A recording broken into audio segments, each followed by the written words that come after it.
Kerala, Tamil Nadu, Rahul's popularity has always exceeded that of the Congress. Among minorities, his popularity has always exceeded that of the Congress. States like Goa, parts of the Northeast, uh, always Rahul has been more popular, Congress has been less popular. In comparison, in Rajasthan, Chhattisgarh, Madhya Pradesh, much of the Hindi heartland, the Congress is more popular, Rahul is less popular. उस दिन मैंने एक वो video देखा था शहजाद पूना वाला। वो उसको मतलब उसको किसी ने कहा कि आप 6 स्टैंजा गा के सुनाइए। जो जगह जगह जाके अमित मालविया को डिफेंड करा, अमित मालविया को खुद नहीं पता होगा कि इस एक आदमी जिसको उनके अपने लोग इतनी गालियां दे चुके हैं और धमकियां दे चुके, वो उनको आज डिफेंड कर रहा है। बिकॉज मुझे लगता है अमित मालविया को बलि का बकरा बनाया गया है। ट्विटर पे से 66,000 ट्वीट्स डिलीट कर दिए हैं, और उसने 68,000 ट्वीट्स करे थे। तो basically 95% of his tweets were problematic even by the BJP standards. तो गालियों में से ट्वीट छांटने पड़ रहे हैं उनको। कभी कभी मेरे को विश्वास ही नहीं होता मेरे मुंह से क्या निकल रहा है। Hello and welcome to the historic 5th episode of the briefing room podcast. मैं हिस्टोरिक इसीलिए बोल रहा हूँ क्योंकि जब हम 3 दोस्तों ने इस पॉडकास्ट की शुरुआत की थी तो शायद हमने भी नहीं सोचा था कि हम 5 हफ्तों तक कंसिस्टेंटली इस पॉडकास्ट को रिकॉर्ड करेंगे और आप तक पहुंचाएंगे। और इसका एक रीज़न ये भी है कि आप लोग से हमें बहुत अच्छा फीडबैक भी मिला है, आप लोगों ने इसको बहुत सपोर्ट भी किया है। So thank you so much for that. आज हम इस पॉडकास्ट को रिकॉर्ड कर रहे हैं रात के 1 बजे। उसका कारण पार्थ आपको बताएंगे।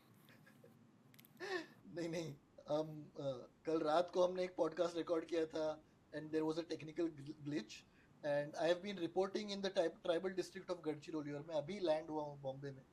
तो फ्लाइट से उतर के सीधा रिवर साइड पे चढ़ा हूँ लिंक पे आया ये हूँ। ये हमारी कमिटमेंट है इस पॉडकास्ट के प्रति और मुझे भरोसा है कि हमारे दर्शक भी इसी तरह की कमिटमेंट हमें दिखाएंगे। So let's get on with it. Very eventful week, मतलब बहुत बड़ी बड़ी घटनाएं घटी, स्पीचेस हुए, रैलीज हुई, प्रोटेस्ट हुए।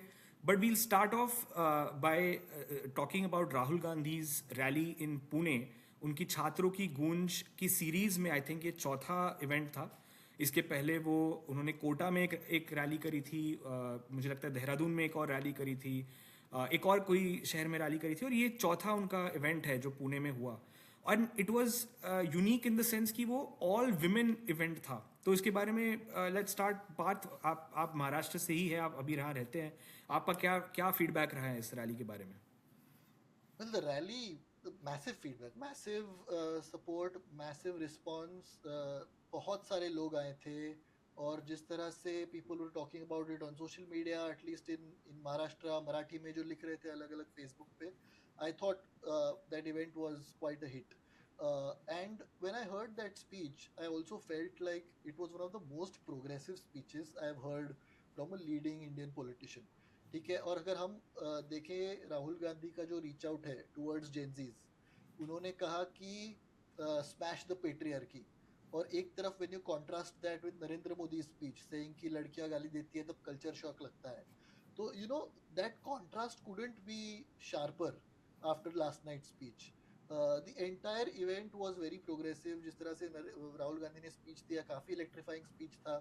और एक तरफ हम देख रहे हैं कि नरेंद्र मोदी और बीजेपी के लोग 15 साल की लड़कियों से सॉरी बुलवा रहे हैं, माफ़ी मंगवा रहे हैं। तो ये कॉन्ट्रास्ट बहुत स्टार्कली नज़र आ रहा है मेरे हिसाब से।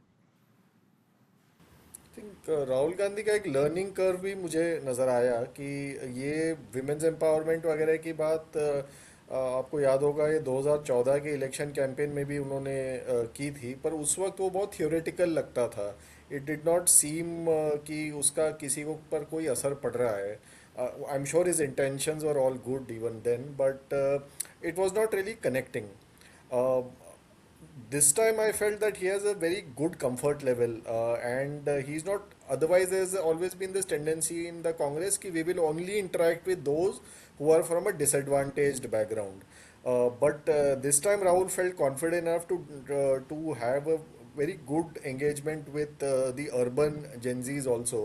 ये comfort level राहुल का नज़र आता है जब वो केरला और तमिलनाडु में कैंपेन करते हैं, कि वहाँ पर जिस तरह वो खासतौर पे यंग विमेन के साथ कैंपेन करते हैं, वो एक अलग लेवल का कंफर्ट नजर। तो पहली बार मुझे वो उस जोग्राफिकल सेक्शन के बाहर मुझे उनका ये कंफर्ट लेवल नज़र आया। तो एक डेफिनेटली एक लर्निंग कर्व है। और इनकी जो इलाहाबाद प्रयागराज वाली रैली थी वो भी काफ़ी कामयाब थी। और वहाँ तो एडमिनिस्ट्रेशन ने अपेरेंटली सीवर का पानी छोड़ दिया था, और लोगों को काफ़ी मुश्किल से वहाँ पहुँचने में बहुत दिक्कतें हुई। चलो कम से कम महाराष्ट्र में डूज एंड डोंट्स बहुत थे, लेकिन सरकार ने अड़चन कोई नहीं डाली उनके लिए।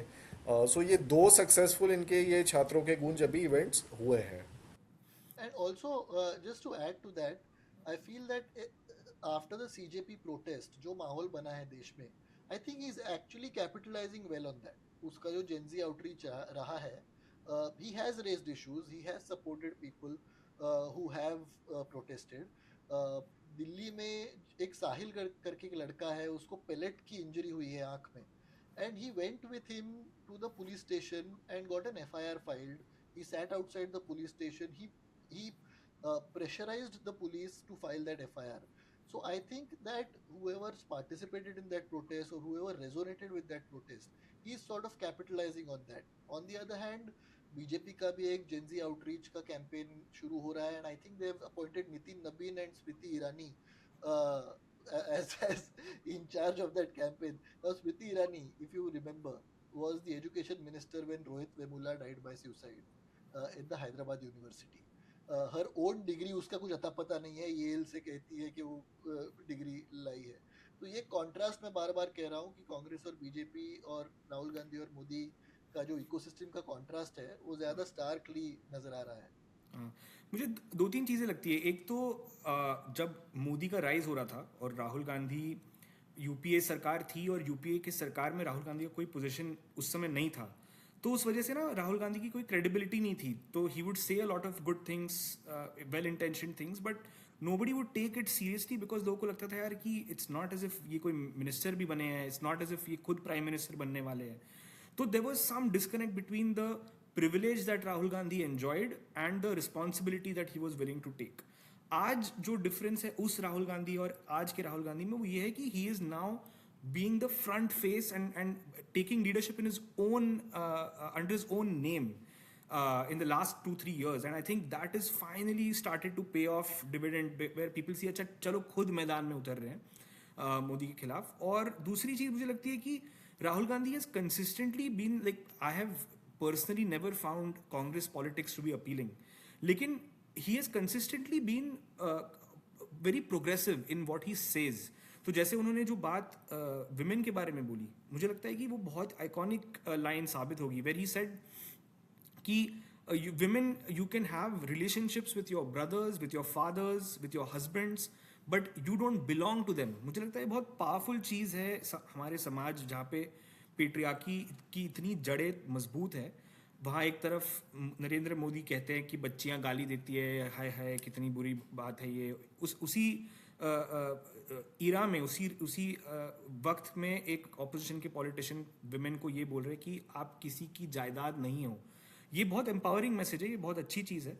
लेकिन जो डिस्कनेक्ट जिसकी मैं बात कर रहा था ना, कि एक तरफ राहुल गांधी की प्रिविलेज और पावर है और दूसरी तरफ उनके एक्शंस है, कांग्रेस पार्टी के एक्शंस है। तो मुझे लगता है कहीं ना कहीं आज भी राहुल गांधी जो प्रोग्रेसिव बातें करते हैं, is he a good enough political mind और political operator to impose and inculcate his personal vision and values on his entire party?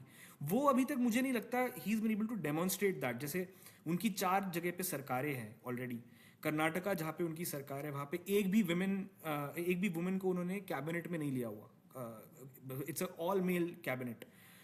उनकी तेलंगाना में सरकार है, रेवंत रेड्डी, जो कई बार आपने देखा होगा बहुत ही भद्दे anti minority remarks Revanth Reddy के मुंह से निकले हुए हैं। और कभी राहुल गांधी को मैंने ये कहते हुए नहीं देखा कि रेवंत रेड्डी गलत है, या I have never seen any evidence of him imposing his I guess his writ on the organization, and it is a choice he makes, but I think in the future अगर उनको इफेक्टिव होना है तो उनको वो अपनी writ दिखानी पड़ेगी अपनी पार्टी पे, वरना वो अकेले कुछ बोलते रहेंगे और वो जो नेशनल उसका इफेक्ट है वो होगा नहीं, ऐसे मुझे लगता है। या आई थिंक कई बार कांग्रेस में ये इल्ज़ाम लगता है कि कांग्रेस की सेंट्रल लीडरशिप स्टेट गवर्नमेंट्स और स्टेट यूनिट्स के साथ ज़्यादा दखल देती है, पर मुझे इनफैक्ट राहुल गांधी, मल्लिकार्जुन खड़गे, सोनिया गांधी के इरा में तो मुझे उल्टा लगता है कि कई बार गुंजाइश होती है दखल देने की जबकि वो देते नहीं हैं। मिसाल के तौर पर अभी सज्जन कुमार की डेथ हो गई जो 1984 एंटी सिख पोग्राम में कन्विक्टेड थे, यानी ये भी नहीं कि अक्यूज्ड है, वो कन्विक्टेड आदमी है। अब उसके कन्विक्शन के बाद वो मर गया और उस पर दिल्ली कांग्रेस के ऑफिशियल हैंडल से कंडोलेंस दिया जा रहा है। हुड्डा फादर एंड सन दोनों कंडोलेंस दे रहे हैं। तो ये मुझे नहीं समझ आता यार कि लाइक आप एक कन्विक्टेड पोग्राम अक्यूज जो कत्ल कर चुका है आदमी, यानी वो कोर्ट में एस्टैब्लिश्ड है, और ये ऐसे केसेस हैं जहाँ पर कई लोग छूट गए हैं बिकॉज ये इतने पुराने केसेस थे, एविडेंस नहीं था, एडमिनिस्ट्रेशन कॉम्प्रोमाइज था। तो असल में तो गुंजाइश और भी लीडर्स को कटघरे में खड़े करने की थी, लेकिन जो बंदा कन्विक्टेड है अब उसके उसके लिए यहाँ पे ट्रिब्यूट दिया जा रहा है, और इन लीडर्स के खिलाफ कोई एक्शन यानी कोई स्टेटमेंट भी नहीं दिया किसी सीनियर लीडर ने कि आप ऐसे यानी इस किस्म के बयान ना दे। It was left to the Punjab unit to to make the statement. Subrinder Dhillon, Gurmehar Kaur, ऐसे लीडर्स जिनकी ज़्यादा सीनियरिटी भी नहीं है, वेरी वेल इंटेंशन लीडर्स हैं, पर ये लोग कंडेम कर रहे थे। मतलब कायदे से ये किसी सीनियर लीडर की तरफ से आना चाहिए था कि जो हुड्डा कह रहे हैं ये उनका पर्सनल ओपिनियन है, और दिल्ली कांग्रेस को तो बाकायदा डिलीट करवा देना चाहिए था वो ट्वीट, क्योंकि वो एक ऑफिशियल हैंडल है एक पार्टी के यूनिट का। Yeah, that was quite a blunder, I thought. But I'm just thinking aloud. Uh, 2014 के पहले एक डिवाइड हो गया था। डिवाइड नहीं कहूंगा मैं, लेकिन एक तरह से बीजेपी को देखने का नजरिया बदल गया था और मोदी को देखने का नजरिया बदल गया था। How people treated BJP different from Modi, how Modi was sort of different and above BJP. तो अलग अलग यार्डस्टिक से जज किया जा रहा था। मैं ये पूछ रहा हूँ, I am just asking, thinking out allowed, do you think that the Congress is also heading in the same direction, where in an increasingly presidential atmosphere, you will find Rahul Gandhi becoming more and more popular, and the actions of their junior leaders or state units get overlooked because he seems to be in control, or he has the authority or power to now sort of capture the imagination of the masses? नहीं, बिल्कुल यही possible है। जैसे अब पंजाब के election आने वाले हैं वेरी वेरी सून। ये टाइटलर वाला जो सॉरी सज्जन कुमार वाला जो हुआ है उसका पंजाब में कांग्रेस को खामियाजा हो सकता है भुगतना पड़ जाए, बिकॉज काफ़ी एक सिख का तबका भी है जो पंजाब में नहीं, कांग्रेस को वोट करता है। बट टेक्निकली पंजाब यूनिट ने कर दिया है ना अपोज, पंजाब यूनिट ने कर दिया खंडन। So they have some way to claw back into the elections by saying कि देखो हमने कर दिया है, या and that's how they are trying to maybe distinguish themselves by with other units, and that's how they will play state by state, and nationally Rahul Gandhi becomes the face like Modi was in 2014, and the rest of the other party की जो गलतियां हैं वो नजरअंदाज कर देंगे, क्योंकि Rahul Gandhi is sort of the presidential face. ये मैं I am just thinking allowed, I am just putting या इट आउट देयर फॉर नहीं, बिल्कुल। Discussion. I think it's totally possible. ऐसे आई कांट से कि ये हो नहीं सकता, लेकिन उसमें एक डिफरेंस ये है कि Narendra Modi has a very tight iron grip over his party. कोई भी नरेंद्र मोदी की पार्टी का कोई भी लीडर मोदी के अगेंस्ट या मोदी जो चीज़ नहीं चाहे वो कभी बोल ही नहीं सकता। इट इज़ लाइक मतलब डिक्टेटरशिप है उसकी पार्टी में। मुझे लगता है इस वजह से लोग इतना ध्यान नहीं देते बाकी लोग क्या कह रहे हैं, बिकॉज दे नो कि Modi is the supreme leader, कोई और चाहे जो भी कहे। बट राहुल गांधी के बारे में वो इमेज नहीं है। राहुल गांधी के बारे में ऐसा कोई नहीं सोचता कि राहुल गांधी के खिलाफ कोई लीडर कोई बोल नहीं सकता या उनका वो ओपिनियन हो नहीं सकता। तो will that play out? I mean it's hard to say, time will tell. I think एक सवाल इसमें ये होगा कि क्या लोग अब तक जो ट्रैक रिकॉर्ड रहा और इसमें भी तब्दीलियां आती रही हैं, कि क्या लोग कांग्रेस को राहुल की वजह से सपोर्ट करते हैं या क्या लोग राहुल को Congress being the default opposition की वजह से राहुल को सपोर्ट करते हैं। सो इसका हमेशा there has been a difference. For instance Kerala, Tamil Nadu, Rahul's popularity has always exceeded that of the Congress. Among minorities, his popularity has always exceeded that of the Congress. States like Goa, parts of the Northeast, uh, always Rahul has been more popular, Congress has been less popular. in comparison, in Rajasthan, Chhattisgarh, Madhya Pradesh, much of the Hindi heartland, the Congress is more popular, Rahul is less popular. Congress tended to perform better in state elections, but underperformed in central elections. तो ये एक pattern रहा है. But I think जो अभी हमें 24 के बाद देखना होगा कि क्या राहुल उससे ब्रेकआउट हो रहे हैं या नहीं, कि वो I think it the jury is still out on that. We whether Rahul has moved out of that core demography of southern India plus minorities. That's a very Yeah. good point. Yeah. Yeah. And the contrast with Modi is very clear. Ki Modi is consistently more popular than his party, which is why he is able to take BJP along, even though BJP itself may not be very popular by itself. Yeah, but 24 onwards वो बदल रहा है now. That Maharashtra BJP did better at the state level and underperformed at the central level. So अभी वो change होता नजर आ रहा है. तो we are in very new territory now suddenly. That would be हाँ. interesting to see how that plays out. हाँ, और एक तरफ ये लोग राहुल गांधी, कांग्रेस और सीजेपी और अलग पार्टियां एक अलग अपना जेनजी आउटरीच कर रही हैं. दूसरी तरफ बीजेपी डंडा लेके घूम रही है लोगों के पीछे की वंदे मातरम गाओ, वंदे मातरम गाओ. तो very contrasting visions for what kind of country and society they want to build. Vande Mataram का लॉ लेके आए हैं ना ये लोग. वंदे मातरम एक्ट जो कहता है कि अगर पूरे के पूरे 6 स्टैंजा नहीं गाए गए तो आपके खिलाफ एक्शन हो सकती है. पता है आपको पार्थ? बाय द वे अगर ये रेट्रोस्पेक्टिवली अगर लागू कर दिया जाए तो इन्हीं के 2 दिन स्पोक्स पर्सन अंदर चले जाएंगे, पता है. उस दिन मैंने एक वो वीडियो देखा था शहजाद पूना वाला. वो उसको किसी ने कहा कि आप 6 स्टैंजा गा के सुनाइए. उसके पसीने छूट रहे थे. मतलब लिटरली वो बेचारा ऐसे कांप रहा था, नर्वस में. हर एक दो लाइन बोलता था, फिर बोलता था मैं ना नर्वस हो रहा हूँ, एक्चुअली मैं नर्वस हो रहा हूँ. बहुत ही मजा अच्छा, बाय द वे ये गलत वंदे मातरम बजाने का कोई पनिशमेंट है कि नहीं? जब सत्ता पलट होगी 2029 में तो वी विल मेक श्योर कि हम प्रोसिक्यूट करवाएंगे इन सारे लोगों को. एक नाथ शिंदे विल बी नंबर 1 क्योंकि लता मंगेशकर का वंदे मातरम उनके एक प्रोग्राम में चल गया था जहाँ पे वो सारे एकदम सीरियस फेसेस लेके खड़े हैं और एकदम देशभक्ति फूट रही है उनके अंदर से, और वो वंदे. So, like there are 2 things here. One is the Vande Mataram outreach, so-called outreach. Secondly, the BJP has also changed their communications team, and Aditya has a few things to say about few insights about Amit Malviya. नहीं, अमित मालविया के लिए मुझे बहुत बुरा लगता है. I mean मैं शायद इकलौता शख्स हूँ इस पूरे देश में जो जगह जगह जाके अमित मालविया को डिफेंड कर. अमित मालविया को खुद नहीं पता होगा कि इस एक आदमी जिसको उनके अपने लोग इतनी गालियाँ दे चुके हैं और धमकियाँ दे चुके, वो उनको आज डिफेंड कर रहा है. बिकॉज मुझे लगता है अमित मालविया को बलि का बकरा बनाया गया है.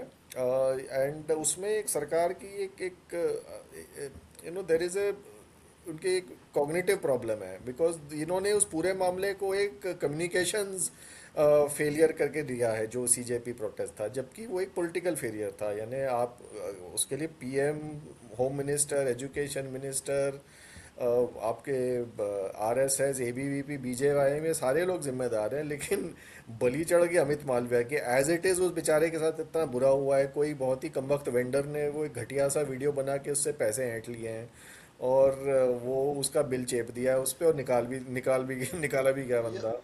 You're talking about the Gen Z ad, ना, the BJP. यार जो the gym BJP put gym out. के अंदर यार वो साले टूथपेस्ट ऐड की स्क्रिप्ट उन्होंने चला दी है वहाँ पे. तो नहीं, और जिनको अमित मालविया के साथ जिनको रिप्लेस किया गया है, आलोक भट्ट और प्रीति गांधी, ये कोई ऐसा नहीं कोई नए चेहरे हैं. दे आर भाई वो old dinosaurs of the BJP IT you cell. know, भाई वो अरुण यादव उसके ट्विटर पे से 66,000 ट्वीट्स डिलीट कर दिए हैं, और उसने 68,000 ट्वीट्स करे थे. तो basically 95% of his tweets were problematic even by the BJP standards. तो गालियों में से ट्वीट छांटने पड़ रहे हैं उनको. तो मतलब इमेजिन करो, बीजेपी ने इसको प्रमोट किया, को कन्वीनर बनाया, और फिर ये लोग बैठे कि भाई प्रॉब्लमेटिक ट्वीट्स हटा दो, और उनको सिर्फ 68,000 में से 2,000 ट्वीट्स बच गए. यार इससे अच्छा तो नया हैंडल ही बनवा देते. क्या वो सही बात. पुराना हैंडल रखने की क्या जरूरत थी? But anyway, तो the other thing that we thought that we would talk about today is जो CJP के बारे में हमने लास्ट वीक के पॉडकास्ट में भी बात की थी, उनका स्कूल ठीक करो का जो कैंपेन चल रहा है, उसमें इस हफ्ते एक बहुत अनफॉर्चुनेट इंसिडेंट हुआ जहाँ पे आशुतोष रांका जो CJP के को कन्वीनर है, उनके ऊपर हमला करवाया गया। और वो उनका आशुतोष का ये कहना है कि वो बीजेपी के गुंडों ने करवाया गया। He has also shared some pictures of the people who hit him sharing a stage with BJP leaders. वो एमएलए, एक एमएलए जो वहाँ का लोकल एमएलए है, वो इसके बारे में बयान भी दे रहा था इस अटैक के बारे में। तो उसके पीछे एक आदमी खड़ा था और आशुतोष ने उसका स्क्रीनशॉट लेके अपनी वीडियो साइड में लगा के बोला है कि भाई यही वो आदमी है जिसने मेरे को मारा है। तो तुम उसी को साथ में लेके उसके बारे में गलत बयानी कर रहे हो। तो एनीवे, तो बेसिकली वो स्कूल ठीक करो campaign is also I think picking up speed, continuing to do well. The fact that there is such intense pressure on CJP from the BJP against the campaign means that it is working, क्योंकि as soon as this assault happened, basically वो school एक तबेले के अंदर चल रहा था। तो कभी कभी मेरे को विश्वास ही नहीं होता मेरे मुंह से क्या निकल रहा है कि वो स्कूल एक तबेले के अंदर चल रहा था और Rajasthan government has assured now कि 1 सितंबर से वहाँ पे रिपेयर वर्क शुरू हो जाएगा और नई बिल्डिंग बनेगी। तो it is a big victory for the CJP। तबेले से याद आया, वो राजस्थान के जो एजुकेशन मिनिस्टर हैं मदन दिलावर, तो उनका एक बड़ा फेमस कोट है जिसमें उन्होंने कहा कि जो बच्चे भैंस का दूध पीते हैं वो लेजी बन जाते हैं और जो गाय का दूध पीते हैं वो मेहनती बनते हैं। और यानी एक से एक इसके अजीब बयान है। इसने कहा था कि लेकिन हाँ। आदित्य इन्होंने इसके बावजूद उनको भैंस के तबेले में शिफ्ट कराया था स्कूल को। तो वो इसका मतलब एजुकेशन मिनिस्टर की साजिश थी कि बच्चों को बेवकूफ रखा जाए, और ये गलत बात है। और इसने ये भी कहा था कि नीट पेपर लीक कोई बड़ी बात नहीं होती है, तो छोटी मोटी चीज़ें होती रहती हैं। इसने राजकुमार रोड करके एक ट्राइबल एमएलए हैं, भारतीय आदिवासी पार्टी के कांग्रेस एलाए हैं, उनका डीएनए टेस्ट करने को कहा। तो ये कैसा वाहियात आदमी है ये जो राजस्थान का एजुकेशन मिनिस्टर है। एंड एक पहली बात, एजुकेशन मिनिस्टर ही क्यों बनाया हुआ है, और एक से एक अजीब अजीब बयान दे रहे हैं। आशुतोष रांका ने बहुत सही उनको आड़े हाथ लिया है इस पूरे मामले में।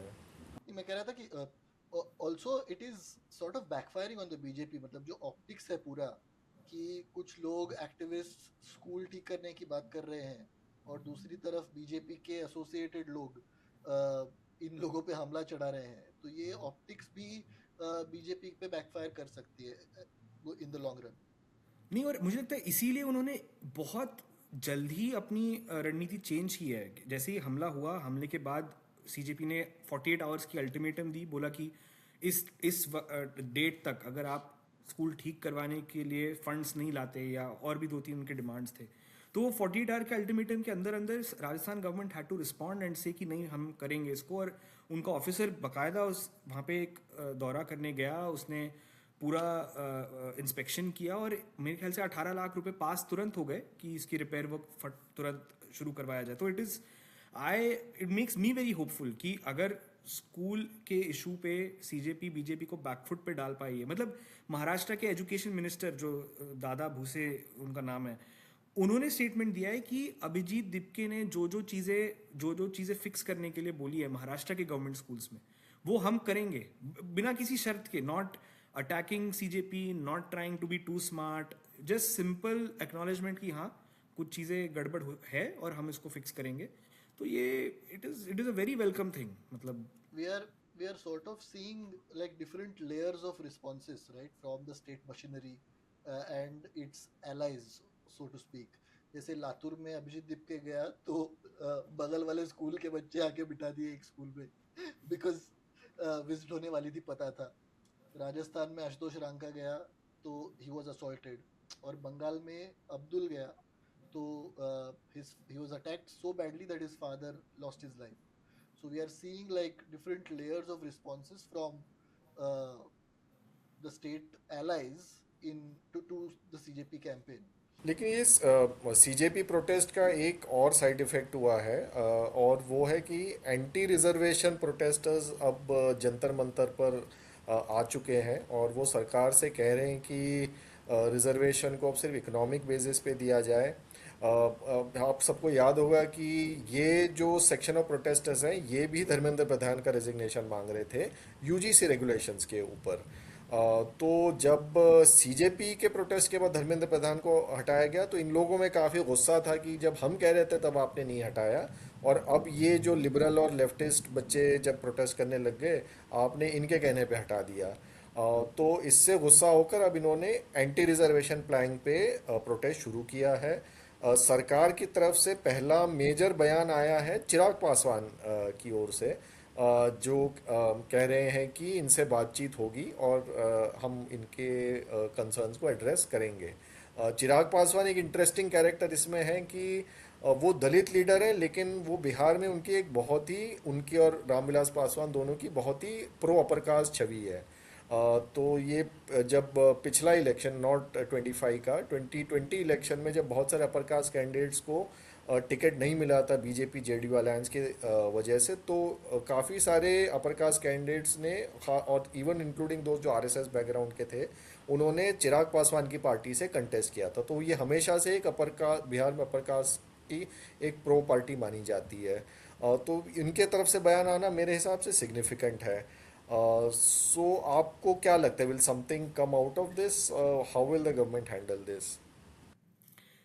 ऑनेस्टली मेरा तो ओपिनियन ये है कि रिजर्वेशन ऐसी पॉलिसी है, it might just be one of the most popular policies in this country historically. मतलब I don't think there is any parallel to how popular reservation is as a policy. तो इतनी popular policy को change करवाना किसी छुटपुट protest के बाद, मुझे लगता है कि थोड़ा सा इम्पॉसिबिलिटी है ये। मतलब I don't think it can ever happen through this kind of 400-500 लोग जंतर मंतर पे पहुंच जाए और कहे रिजर्वेशन हटाओ।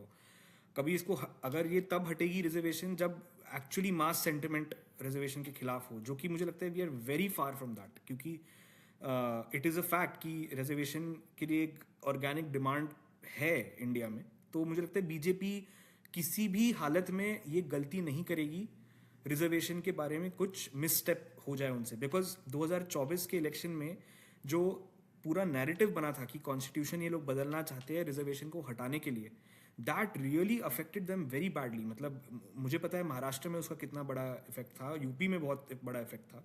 तो I think they will be very very कि उनके बीजेपी के तरफ से ये मैसेज ना चला जाए कि वो खुद आरक्षण के विरोध में है। And I think that's why this is a bit tricky for them, because whoever somebody is propping these people up and provoking and encouraging them, right? ये खुद से तो मतलब अगर आप उनकी लीडरशिप देखो, हर्ष दुबे नाम का एक लड़का है जो कि 2 दिन में फोल्ड हो गया। अजीत भारती है जो कि मुझे लगता है, आई डोंट नो कि उसकी सीरियसनेस कितनी है, but clearly he has some friends in the BJP, and if somebody in the BJP wanted to stop him they could have, they did not. So I think they are playing with fire BJP. अगर वो इसको बढ़ने दे general caste में इस तरह का sentiment, तो उनको दोनों तरफ से नुकसान हो सकता है। तो I think it's a very tricky situation. See reservation हटाओ जो मेन डिमांड है वो अपर कास्ट की डिमांड है, ठीक है, और वो अपर कास्ट उनकी कोर कॉन्स्टिट्यूंसी रही है सालों से। Over the years they have become an all inclusive Hindu party of sorts where they have managed to get votes from across Hindu religion, right? So मुझे ऐसा लगता है, I am just wondering, thinking out allowed, कि क्या ये उन्हें लग रहा है कि उनकी जो कोर कॉन्स्टिट्यूंसी है वो भी हिल रही है, इसीलिए उनको इंटैक्ट रखने के लिए प्रॉप किया गया है, and this is something that will help them sort of consolidate there core constituency which they think might have shifted after the CJP movement. हो सकता है ये। मुझे लगता है कि यूथ में जो जितना ओवरवेलमिंग सपोर्ट सीजेपी को मिला, उससे बीजेपी को हो सकता है ये इनसिक्योरिटी फील हो रही हो कि we need to break some people away from that. तो इट इज़ पॉसिबल कि जो अपर कास्ट यूथ है वो उनको रिजर्वेशन हटाओ से सीजेपी या ऑपोजिशन के अलग वो एक तबका बनाना चाहते हैं। Also, if you remember, even when the CJP protest was going on, there was an attempt to sort of divide that protest along the lines of reservation, or along by using reservation, क्योंकि main stream media में कुछ कुछ stories या कुछ interviews भी चल रहे थे उस वक्त जब रिजर्वेशन की वो लोग बात कर रहे थे, क्योंकि एजुकेशन का कैंपेन है तो रिजर्वेशन की भी बात करो, ये एक नैरेटिव चलाया जा रहा था। तो ये जो अभी प्रोटेस्ट चल रहा है, that just seems like a continuation of that narrative. Yes. And to me it feels like the BJP is trying to consolidate their core constituency, which might have shifted a little after the CJP protest.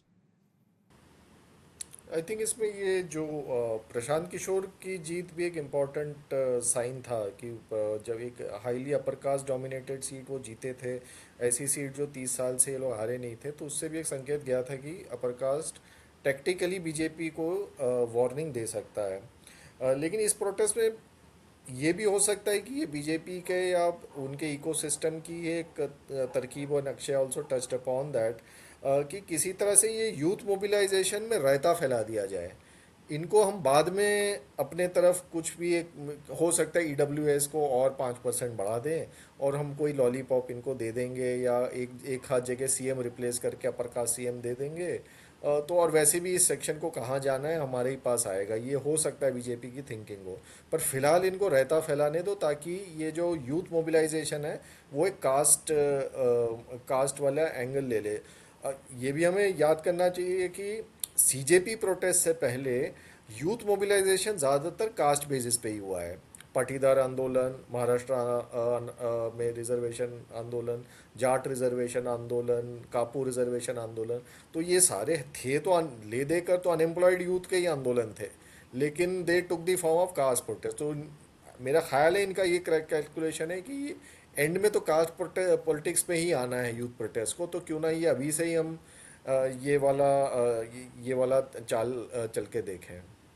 और मुझे लगता है कि reservation versus anti reservation वाला जो debate है, इसको BJP एक तरह से लाइफ देने की कोशिश इसलिए भी कर रही है because it actually is it could prove to be an effective way to hide their own failures. Because generally जो अपर कास्ट है उनको अगर गैसलाइट इस तरह से किया जाए कि आपको रिजर्वेशन के कारण जॉब्स नहीं मिल रहे हैं या अच्छी एजुकेशन नहीं मिल रही है, तो it is a win win for them in that sense also कि उनके फेलियर से हट के बात रिजर्वेशन पे पुश हो जाए। लेकिन मुझे ये भी लगता है कि काफ़ी हद तक ना इस यंग जनरेशन में ये बात न्यूट्रलाइज इस चीज़ से होती है कि वो दुनिया को देख रहे हैं, वो चाइना को देख रहे हैं। वो चाइना में जिस तरह से एजुकेशन के ऊपर चाइना ने काम किया है, it has become quite common place now at that understanding कि Chinese universities are topping all the rankings, उनकी रिसर्च सबसे बेस्ट है। Indian universities in the same period have done spectacularly poorly. So it is a false impression to suggest that we have a scarcity, and because of that scarcity of college seats, resources, इसीलिए वो सारा reservation होगा तो मुझे क्या मिलेगा, नहीं मुझे कुछ नहीं मिलेगा, ये वाली जो फीलिंग है इनसिक्योरिटी की, वो इस वजह से आती है। लेकिन ये सरकार की फेलियर से के ऊपर पर्दा लगाता है कि अगर सरकार चाहती तो चाइना ने जिस लेवल पे हायर एजुकेशन की कैपेसिटी बढ़ाई, इंडिया भी उस लेवल पे बढ़ा सकता था। उससे ये डिबेट खत्म हो जाता कि रिजर्वेशन होना चाहिए कि नहीं होना चाहिए, because then the pie would have grown. वो पाई रिस्ट्रिक्टेड रहा है इतने साल से, इसीलिए उन्हीं 10-20 आईआईटी के बाहर हजारों बच्चे, हर कास्ट के बच्चे दरवाज़ा ठकठका रहे कि हमें अंदर अंदर आने दो। लेकिन अगर वो 10 के बजाय 50 आईआईटी बन जाते उतने 10-12 सालों में, जैसे चाइना में हुआ है, तो ये सारा डिबेट ही खत्म हो जाता। तो it is a very, I think, effective counter to the BJP's insecurity for their own failures. But it is also very easy ना to give people persecution complex, और लोग तो बैठे ही हैं परसिक्यूशन कॉम्प्लेक्स लेने को। मतलब पूरा हिंदू खतरे में है नैरेटिव, परसिक्यूशन कॉम्प्लेक्स का ही नैरेटिव है। भाई तुम 80% हो फिर भी तुम खतरे में हो, और लोग मान भी रहे हैं। तो ये परसिक्यूशन कॉम्प्लेक्स देना बहुत आसान है और लोग भी ले भी रहे हैं, and that's what has worked for them over the past 12 years. So one has to see how that works out moving forward. I think that's it for tonight and this week. Let's meet again a week later with the next week's wrap. Uh, and until then, please subscribe, like, and share with your friends and give feedback. Thank you so much.